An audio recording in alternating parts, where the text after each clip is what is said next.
Brought to you by our exclusive fabric partners. Be sure to look for their newest lines of fabric. Hi, welcome to Quiltmaker's Block Network. I'm Carolyn Beam with Quiltmaker Magazine. Today I'm going to share French Twist, block number 989, designed by Celine Perkins for Quiltmaker's 100 Blocks Volume 10. I'm going to show you how to make this block, and then I'm going to show you how to change the size of the block. For this block, you're going to need 3 different fabrics, a background and 2 contrasting prints. You can find the cutting dimensions to the right of your screen. If you'd like to write these down, please pause your video now. The first thing we need to do is make triangle squares. I like to use this tool by Fons & Porter called the 1/4" seam marker.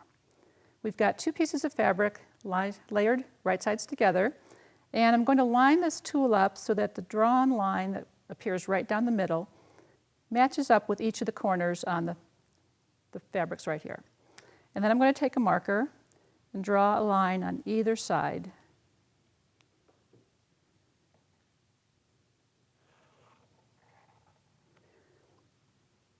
They're a little faint, but those are going to be my sewing lines. And you can see in this one here that I've already gone ahead and sewn these lines. We sewed with darker thread just so that they'd show up better. Now what you're going to do is cut right down the middle and then open these up.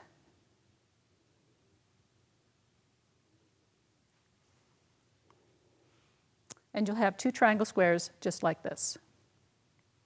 Okay, now you need 4 triangle squares for this block.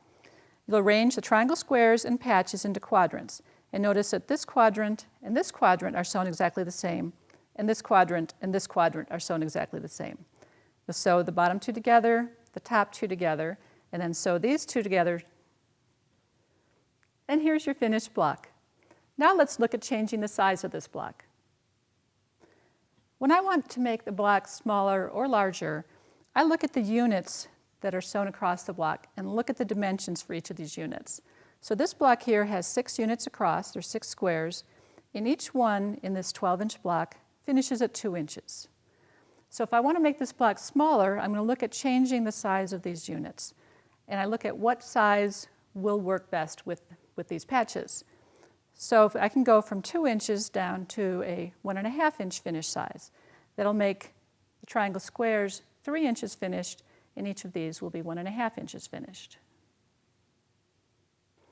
Okay, so here are the patches made smaller. The triangle square finishes at 3. These patches here are all finished at 1.5 inches.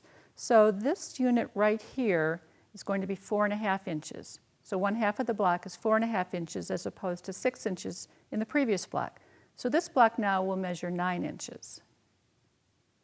And now I've reduced it even further. I've gone from 1.5 inch finished units to 1 inch finished units. So each of these will measure 1 inch finished. So this whole quadrant right here will be 3 inches, and the triangle square is 2 inches. And that makes a 6-inch block.